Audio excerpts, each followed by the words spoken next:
Levine, and I want to talk today about bipolar disorder and mothers and fathers. So it actually happens to be Mother's Day, and I have learned as a dad that honoring your wife is such an important part of living and having a successful relationship. I happen to have two children, an 8-year-old and a 3-year-old, and today we enjoyed spending time with my wife and the mother to my children.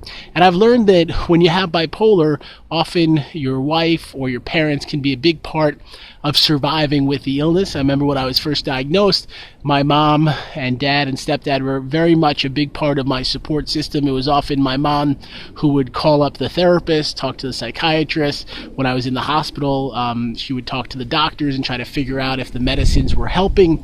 And I've learned that, on Mother's Day, it's so valuable to thank those that have been in your life, whether it's a grandmother or a mother or a wife. And when you have a mental illness, you need all the support you can get. If you're lucky enough to have a wife or a mother or a grandmother that's there and that cares for you, it's very important. I've had coaching clients where the mother has called me up and said, listen, I'm concerned about my child. I want to help them. And that mother that really stands up and tries to help their child with a mental illness can make a huge positive difference. Many times it's the parents that are able to say, let's see what we can find in terms of therapists, what we can find in terms of treatments. It's the parent that can try to pick the child up when they've fallen, when the person diagnosed with mental illness says, I don't want to, go to school anymore. I don't want to ever get a job, or I don't ever want to be in public or make friends. It can be the parent that is there to say, go again, get some energy. And remember that even if you've fallen, it doesn't mean you can't pick yourself up. You got to just have the courage and the hope and energy to say, I'm going to be okay. I'm a survivor. I'm strong. And sometimes we can't see that in ourselves, but a mother can see that we have the power to rebuild, to get stronger, to get healthier, and to thrive with a mental illness.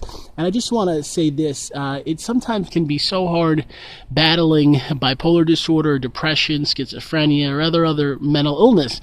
And when you have people that are in your corner, it's so valuable. And I've seen times where the child gets mad at their parents, why are you trying to get me help, or I don't have any issues. And when we sweep the problems under the rug, it gets worse. When we deal with them and get support, things start to change. And I pray for you today that things get better, that you get more hopeful, that you get more optimistic, that you feel more alive, that you know that whatever's happened is not your fault. And we have a choice each day to make change and to support each other and to grow and to have confidence and to have hope. And I pray that happens for you today, that things only get better. I just want to show you something really cool in my backyard. There's a tree here, and this time of year in Florida, the mangoes start to grow.